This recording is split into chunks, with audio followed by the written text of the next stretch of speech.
Alrighty, let's talk about the Dance of Thieves series, which I just finished. This is a series by Jesus Christ, Mary E. Pearson. Ooh. To start off, so very good. I loved this series. It is in total 900 and nope, that's the wrong one. 88 pages. And I devoured it in 8 days. So take of that what you will. I deeply enjoyed it. So this is a young adult fantasy with a romance plot. I was about to say subplot, but I don't really think that works technically. This takes place in like a medieval-esque type of setting, with like your standard bit of magical flair. There's not a ton of it, which is actually really nice. Our two main characters are Casimir of Bright Mist and then Jace Ballinger. Yes, that's how you say that. Casimir is referred to as Kazzy most of the time. I'm going to refer to as Kaz the entire time because that's how I read it anytime I read her name. I understand that it is Kazi. No, her name is Kaz. The first book follows the story of Kaz and her little group of friends. That makes it sound so patronizing. Her friends Ren and Sifan? I don't know how to pronounce things, and I wasn't paying enough attention to what her name actually was. Either way, it follows them on their quest to find the captain, who is this big bad guy from the war that, like, very recently, got finished? I was about to say solved, but solved is not the right word. The war that very recently ended, like, a couple of years ago, it seems. Yeah, a couple years or so. Our main character, Kaz, is 17, which I have minor issues with, but I understand why she is 17, because this is young adults. And she is a elite soldier of the Queen's Army, because of course she is. Her kind of backstory is that she was a thief for most of her life until she turned, like, I think it's 11.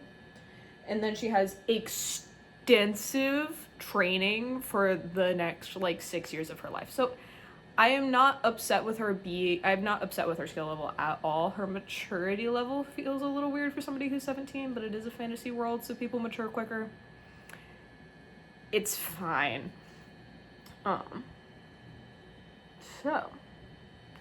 But that is kind of the overarching theme is she's trying to find this captain because he is a war criminal. Thing is, the thing that stands in her path is Jace Ballinger, who happens to be the new leader. I can spell the name of what he is called. I cannot verbalize it because I'm bad at reading. But he stands in the way because he is like this ruler of a pseudo-sovereign nation. I say pseudo-sovereign because they don't follow the rules that are put upon them because they never agreed to it, and we find this out, we get confirmation. The Ballingers make it very clear from the beginning that, oh, we are the first sovereign nation. Go F yourself, essentially. With your rules, you don't own us. So they are kind of an issue. Because they do not uphold the allegiance.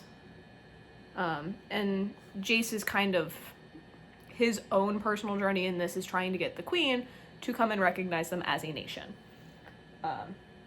As the first kingdom, specifically, because technically they are. We do have, there's so much supporting evidence that their, like, history is true. And he's just kind of a thing in the way up until he very much becomes the main thing in the way. The two of them get kidnapped by traffickers 15 or so chapters in, which is, you know, great. We love to see that. We love some casual trafficking. Kaz gets them out, but they are chained at the ankle for like a good month, I think, is how long it takes for them to get to Tor's Watch, which is land that the Ballingers own. That's like their main kingdom, and then there's Hell's Mouth, which is like their arena town business place, essentially. So they get there. Jace has a massive family. He does very recently become the leader because his father dies from a heart attack. Sad. But he has a massive family. And the first book is mainly just the characters getting to know each other, the family getting to know Kaz and her, like, little group, while in the background there's still this running threat of, we have to find this guy. And spoiler alert, because this is a review, they do. They find the dude. They also find out that he is seriously bad news. He is working with the Ballingers to create a fever cure, which he doesn't do, and was never going to do, because he's a bastard. As well as make these very dangerous launchers using the magic of Stardust. And the Ballingers want this to protect their caravans of, like, traders coming in. That's why they want it. The thing is, we find out later that later as in the second book, that there is another person who is incredibly interested in these launchers, and was actually the main person that the captain and a couple of his other cronies, who also happen to be very bad people, who were assumed to be dead. But his little pack was actually making these launchers for the main villain of the second book. My general, I guess I should also mention, they do find the bad guy, they do take him in, and they also take Jace, which leads to very high tensions between the Ballingers and Kaz, despite the fact that Kaz was, like, pretty much becoming, like, family, essentially, because, like, Jace and Kaz were very much together, so it's not shocking. It is initially a whole ruse for the town that the two of them are together, despite the fact that they did kind of get together in the wilderness, but coming back to reality, those things don't really always stay the same. So she takes Jace with her, and they talk to the queen, and she goes, you know what? I want to learn more about your town. I want to learn more about your people. From what my very trusted advisor and soldier has told me, yeah, you probably are one of the first kingdoms. We can start moving to, like, make that a reality. So the first book ends kind of triumphantly, but they still have to, like, get all the way back to Tor's Watch, to tell his family. And then we get into the second book, but I'm gonna speak on my thoughts on the first book first. I love it. It is a lot of political drama. There is a underlying subplot that there is somebody, like, screwing with the Ballingers, like, claim, essentially. They're trying to stir up trouble so that the people will turn on Jace. And this is, like, to be expected. It happens every time that a new, like, patriarch rolls around in this group. Because they're called legions. The entire story very much has, like, a mafia boss underlayer to it, not even gonna lie to you. Which honestly was fine. It's really just, like, politics and trying to secure power, essentially. I had a lot of notes. It was mostly, like, the hintings of the romance, any, like, particular lines that were really well written. I adore Pearson's writing. I think she is very good at sculpting, like, descriptions particularly well, and I deeply enjoy it. Another thing to note is that Kaz can, like, see/sense ghosts. She has a particular connection with death. And for a lot of the book, it's a little unclear whether that's, like, actual or not. Like, you kind of sit there and go, is this, like, metaphorical or not? It's not. I actually think it's really cool how that is all handled. But the first book is a really good introduction to the world and all the characters. I did find this out later on that this series is actually a distant sequel to the Remnant Chronicles. Don't know if I'll cover those. But the writing was just really good, and the character growth between Kaz and Jace is super interesting, and I like how they develop. There is, I will say that there is not there's not a miscommunication issue. There's just a communication issue between the two of them because they have to keep secrets from each other. Because that's just kind of how the plot is in this first book. It stops being like that in the second one. I do want to make that very clear. I gotta even this up at some point. So that is something to be aware of. This is like an actual enemies to lovers story. I want to make that clear to you guys. This is an enemies to lovers story. As in, they would kill each other if they could, at the very beginning, which is so refreshing. I know that makes me sound absolutely psychotic to say it's refreshing to have an enemies to lovers where the characters want to kill each other, but when everything's marketed as enemies to lovers, it's nice to see an actual enemies to lovers story play out. And they do become lovers, and they're so cute. I should probably warn you might be a little frustrated with Kaz at points, and just kind of sit there and go like, why cannot the two of you talk to each other about what's going on? And that's valid. I had moments like that too, but it's also the fact that her allegiance is to her queen the entire time, and I'm like, yeah, you know what, that's fine. I get that. I would also be very allegiant to my queen who has my paycheck and owns me, essentially. So, first book, peak, very good. Second book is so much better. For a lot of the first book, Kaz and Jace, so it is dual POV, but Kaz and Jace are together most of the time. Particularly when they are literally chained together. So the first book, you are getting Kaz and Jace in every single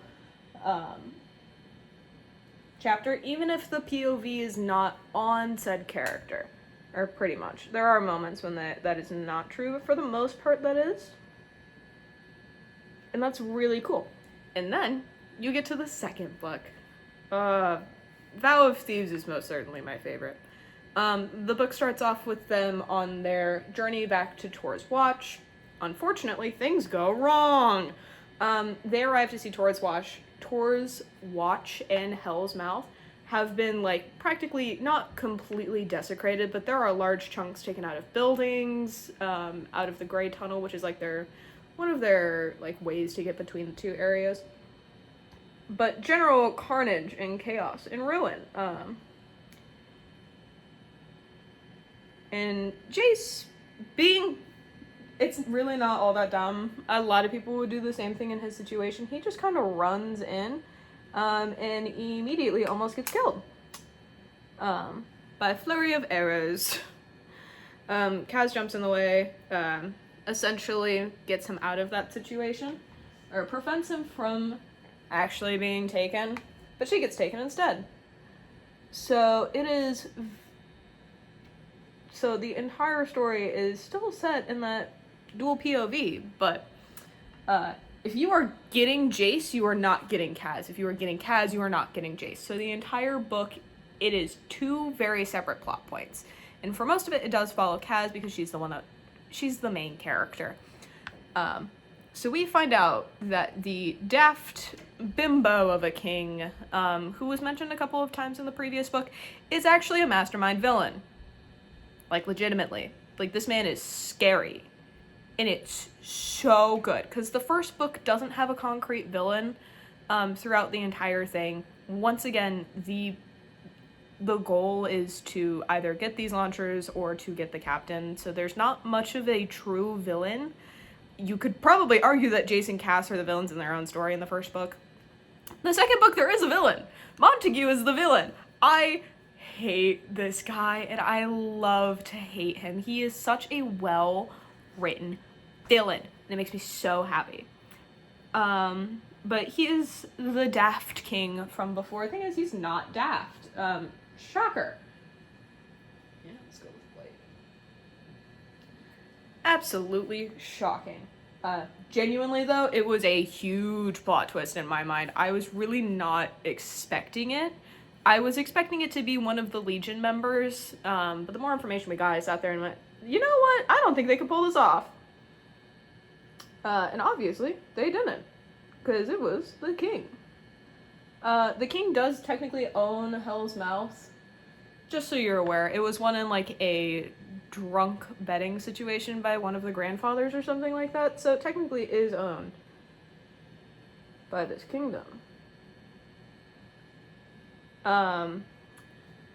But it's more like a tariffs and taxing situation rather than like I control you. Up until the point in our story. They lied to the populace. I want to make that so clear to you. They lied to the populace about what is going on and why they are here and why they've taken over and all of these things. Ooh. No, I did have it the right way. And it's super interesting to see the lies that are essentially weaved by the king. It's so good. So the two of them are separated. Kaz is essentially taken prisoner for a lot of the book, and the king is trying to woo her. He very much has a he has an inferiority complex, essentially. He wants to be better than Jace so badly. That is his life's goal. So Kaz, being Kaz, plays into it because she knows how the constant like comparison that is made with her is she knows how to juggle, which is essentially she knows how to distract, pull attention, and give people a show. Essentially, I actually really love the comparison. It is said a lot though, like it is constant. It's like, okay, it's time for me to juggle. I'm gonna juggle now. Watch me juggle. I don't know how to juggle. All of that kind of stuff. So she's held prisoner by the king. The only reason that she does not outright kill this man is because Jace's two younger siblings, Lydia and Nash, are in his control. They are definitely prisoners, but he does not treat them as such, not outwardly, but the thing is the children know. These kids are like 6 and 7. It's grotesque what this man does, which makes me love his villain so much more because I can hate him so wholeheartedly. I love a good villain I can hate. And he is a villain you can hate. Oh, love it. And there are times when you don't hate him and you're just gonna like, you're interesting. You're an interesting fella. So she can't do anything until they get the children out, which they do and succeed in doing. And once that happens, she's able to run. Going back to what Jace has been doing this entire time, it's been healing. He got almost murked. He goes to the settlement that was set up in the first book, or he gets taken to the settlement that was set up in the first book. And they care and help heal him up so that he can go fuck up some dudes at a point and go get, more importantly, his wife back. Yeah, we do find out, like, midway through the book or so that they got married, and it makes me so happy. And I adore the lines where Jace is just kind of like, I'm gonna go save my wife, and Kaz is sitting there just kind of like, I just want to see my husband, because that is so, as somebody who is married, that is so real. Those are thoughts that I've had, which is literally just, I miss my husband. So it's really fun to see that kind of stuff. I don't really have any colors that are great for this, but we'll see what I can do. So he essentially gets healed back up. Ren and I'm gonna call her Savon. That's not her name. I want to make that very clear to y'all. End up coming kind of to their rescue essentially, and they find Jace at the settlement. They're fucking pissed at him. I want to make that clear to you because they don't really know it. Well, they know that the two of them are back together, but they're a little worried about her safety.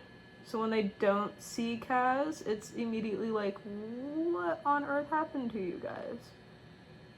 Which is valid. If my friend also got into relationship that I don't entirely condone, and then she went missing, I would also look at the guy like, what on earth did you do? And probably threaten to kill him as well. So, not surprising at all that that was the response by her friends. Sorry, I'm trying to do things. There's like these little birds. I really don't like the way that looks. Okay. We're gonna make it work. Because I don't want to take anything off.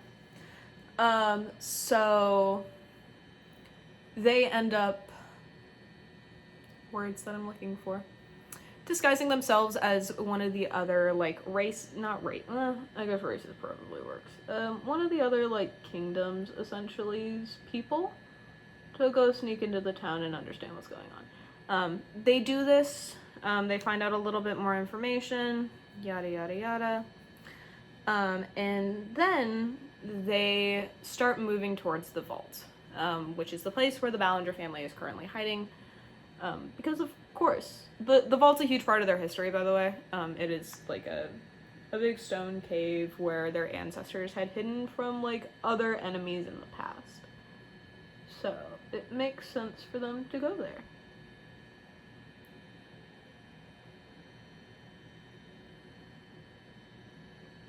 Yeah, we're gonna go with that.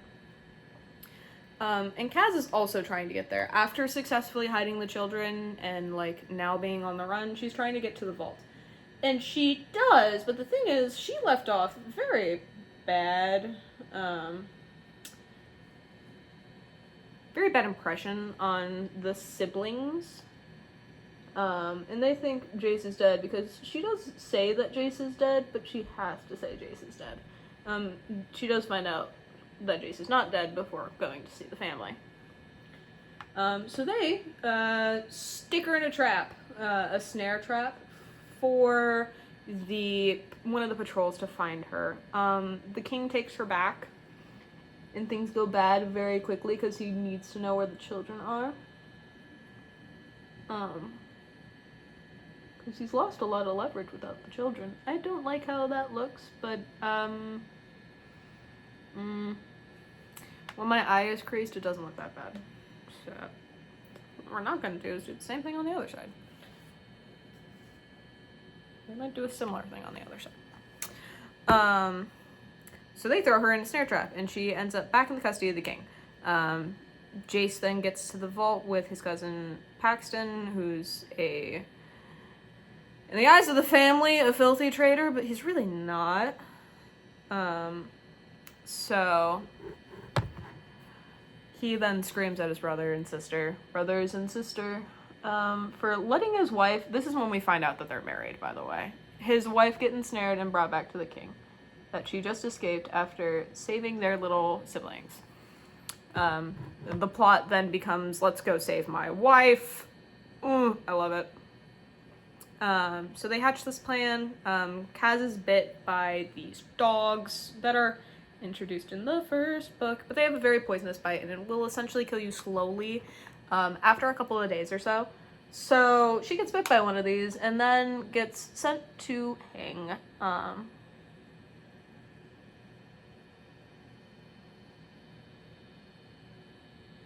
She gets sent to hang, and that's when the Ballingers show up, and they save her. So then the plot becomes, after she gets reunited with her husband, ooh, love it, they then start planning to take back Tor's watch. This is the shortest part of, not the shortest part of the book, but this is one of the shorter parts of the book. I think it takes place over like 100 or so chapters, with them gathering some launchers and then essentially fighting the king. I will say the main reason that this all goes up in flames for the guy is because he hired a bunch of mercenaries. And when the warehouse that they were hiding all of their ammunition gets blown to smithereens, therefore destroying like half of Tor's watch, they all just kind of make a run for it. So they are no longer a threat in the book. So the fight that they're having whittles down considerably, which is a very good thing. So they then go and fight. Jace kills the king. Not after offering a chance of mercy and surrender, because that's what's in his fancy contract to be considered part of the alliance. The king doesn't do that because he's a bitch. Ugh, I got smudged.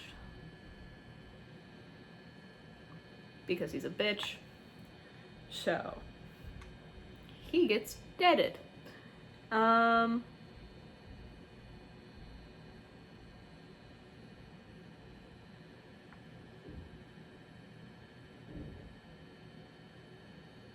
Sorry, I have to, like, actually pay attention while I'm doing this. Anyways, he gets murked. Not surprising at all. Because that's how these stories have to go. They have to get murked at the end. And then we get I think it's like a 1.5 year skip. And they're rebuilding Tor's watch. His mom has his dad's last kid. She ends up pregnant before the dad dies. He dies like a month into a month before the first book starts. Or like a couple of days, actually, come to think of it. A couple of days before the first book starts. So it does make sense that there's a child. Or that his mom is pregnant by the time the second book starts. I just wanted to clear that up. And the last couple of chapters is the queen coming. So the father's wish is fulfilled. His wish was just make her come, referring to the queen. The settlement finally has a name. They're expanding the settlement. And the papers are signed to make Tor's Watch a official kingdom of the Alliance. It's just sweet and fluffy fun at the end. It's very nice. There is like this bottle of stardust that the king has that Kaz hides. That the very last chapter of the book is dealing with that. A blue jay had stole the vial, and then a crow takes it, but the dust is scattering out of the vial. So there's not a concentrated amount of stardust. That is the one loose plot thread that gets wrapped up pretty nicely. In general, very good book. I liked the second book a lot more just because it dealt with a lot more of like politics and active war, which is just very interesting. And Kaz doing what Kaz is good at to a guy who she does not have feelings for is amazing. Because she just fully wraps this man around her finger, and it's so good to see. This is very much, the second book definitely has like the asshole gets what he deserves. We see him get what he deserves. And that applies to the king as well as a secondary villain named Zane, who is a driver for a caravan that stole Kaz's mother in the first book when she was like 6. He's like a ghost essentially throughout the first and second book, or throughout the first book, just something that kind of haunts her. She doesn't know who he is particularly, but we find out later in that he works for the Ballengers, yada yada yada, and then he's lieutenant for the king later on. And she gets to kill him, and it's so good. It was that chapter when she killed him was so nice. It was so good. It's just fun and fluffy and good, and we have a badass female main character who is not good at everything. I do want to make it clear. She's very bad at feelings, first of all. She is like an expert. Anything that she's an expert in is like shown as to why she is an expert in it, which is really refreshing and very nice. All of the side characters are peak. I love them all. I might get flack for this, but I really like Gunnar. Gunnar's a favorite character of mine. He is one of Jace's brothers. He's kind of a shithead. So totally a shithead. There are moments when I hate him, but I think he's one of the best characters just because he has so much growth. I love him. I love all of the Ballinger siblings, to be honest. There are very few characters in this book that I dislike. Like, main characters that you were supposed to like, at least at some point or another. I like them all. They are all very well written. The family issues with, like, Kaz having betrayed the Ballingers at the end of the book is brought up and talked about, and the thing that makes it so much better than if just Kaz had waltzed up and everything at Tor's watch was fine, is the fact that she literally saves Lydia and Nash. So the older siblings are kind of like, you know what? I can't hate you. My brother that you kidnapped is not dead. We're gonna become a kingdom. It's all so good. And we have both Kaz and Jace being like, I don't know how well I'll be able to forgive some of my siblings. There is a slightly, I think it's problematic personally with how my family is. The slightly problematic theme of your family, you have to deal with it kind of situation, which is, like, not great. But it makes up for it for the fact that it's very clear that this family all loves each other and is working to work together, essentially. Even when there are, like, massive mistakes, they do apologize, they try and make things right. So it's a little bit better. It's not like, I was bad to you, suck it up and deal with it. It was, I was bad to you, I'm sorry, I will learn to be better, which is so refreshing. So yeah, it's a lot of good. It's just a lot of good, essentially. I will say this is, once again, probably my favorite series in recent history that I have read. Highly, highly recommend. Mary Pearson's, like, writing style is very nice. The dialogue is always supernatural. Nothing feels out of place. The world building is very subtle. There's no, like, massive exposition dumps. Definitely not in the second book. There are some times in the first book, but that's kind of to be expected just because you're getting introduced to the world. And more importantly, introduced to Kaz. There are quite a few times where it's kind of like, okay, let's do a little mini flashback for, like, half the chapter. The chapters usually range from, like, 10 to 25 pages. Sometimes the chapters were 2 pages. But let me take half of this to explain a thing that I did. It is also kind of spread out, particularly with Kaz's backstory. It's kind of spread out. There are also, I think it is, no, it's in both books, little excerpts. As I mentioned, the Ballingers were, like, the first family, quote unquote. So their history is all written down on the caves of, or on the caves of their wall, on the walls of their cave of the vault. So we get excerpts from them, which is kind of interesting to read. There's also some that are, like, excerpts from Vendra, which is the kingdom that Kaz comes from, like, some of their folk songs and stuff like that. So it's interesting to see those. I didn't make a ton of notes on them, and I kind of wish that I did, but it's a very interesting story being told alongside, like, the actual main story. Can I tell you what that story is? No, but it's always like excerpts that pertain to the main story. It's like this is gonna sound so weird. It's like using Bible quotes at the beginning of, like, the Christ is Real movies, essentially. Like, any sort of, like, Christian miracle movie, when there's, like, the little excerpt of Christianity right at the beginning, it always pertains to what the story is. It's very similar aspects. So it's fun storytelling to go alongside the main plot. It's just so good. Now to the main issue that I have with the story. The characters are, Kaz is 17 and Jace is 18. I don't have a massive problem with the age gap, to be frank, mainly because it is fantasy. I don't even have that much of an issue because it is all fantasy. However, I do have mild issues with children soldiers, as well as children just having massive work jobs. Jalynn, I think is how her name is spelled, is one of the Ballingers who literally helps run the arena office. The arena is their trade center. It's not like a gladiator arena. And I'm like, she is 16 and makes 16-year-old mistakes and has a little less than 16-year-old, or a little more than what a 16-year-old should be punished, essentially. Like, it fits the crime, but she's also 16. They do realize, like, you know what, this is family, she's young, makes sense, but This is a 16-year-old that you're putting in charge of a massive amount of... It's wild. That's the long and short of it. It's strange, in my opinion. And also, like, as mentioned before, Kaz is 17 and an elite soldier to the queen. So is Ren and Siobhan. I think that's what it is.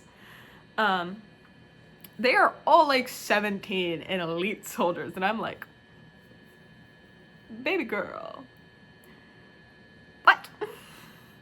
So, I will say it does make it better by them not like actively being in school and fighting things. That's nice. That's a nice change for YA novels. But there are times where they feel like they're a lot older than they actually are. I love how I say that, being barely 21. But it is a little strange how mature they act. Once again, fantasy setting, they were all forced to grow up really, really fast. It's not all that surprising. I was fairly mature at 18, so I can't harp on it too much, but it's also like, it would have been so easy to make them like 20. It would have been so very easy to make them like 20, or even if Kaz was like 18, 19, and like Jace, the age gap can stay the same. And once again, I have very little issue with the age gap, mainly because it is fantasy setting and they are at the same points in their lives, to be frank. But it's still a 17-year-old with an 18-year-old, which is like, a little weird. So, but that's really only that really is my only gripe. I do deeply enjoy these books. I want to make sure I don't get paint on them. I did not annotate the second book, mainly because I was just devouring it. So, yeah, these are very good books. Highly recommend them. I feel like I'm able to actually tackle high fantasy again, because I've been reading mainly just very fluffy romance. So getting like some really nice world building that's not overwhelming, as well as like nice political drama and intrigue and just a war, essentially. That is all very digestible with a very interesting romance on top of it is very nice. I feel like this is a very easy way to segue into getting into fantasy or back into fantasy, because it has a very pleasant romance with it. So it makes it a little bit easier, essentially. They also are YA novels, so they are they read like YA novels. I don't mean that in a bad way. I mean that they are easy to read. They are easy to comprehend and understand. And I like that, because it means that I'm not getting bogged down with a ton of information all at once. It's not overwhelming. Very, very enjoyable. Highly recommend. I do not like this eye look. I know it is not that visible on the camera, but that's a good thing, because I don't want to think about it. So yeah, next book up is Warden by Daniel M. Ford. I'm looking at the book sitting on my bed right now, and that will be begun pretty much at the beginning of May. We will see if I like that. I have tried it before. I'm hoping that after reading proper fantasy again, that it will be easier to consume this time. So, until I am back with, I think the next one should be the May reading vlog, because I don't think I'll do an individual one on Warden. I think it'll just be a very, very long video about all the things that I read in May. Fantastic. We have Kat, who joined at the last second. Yay.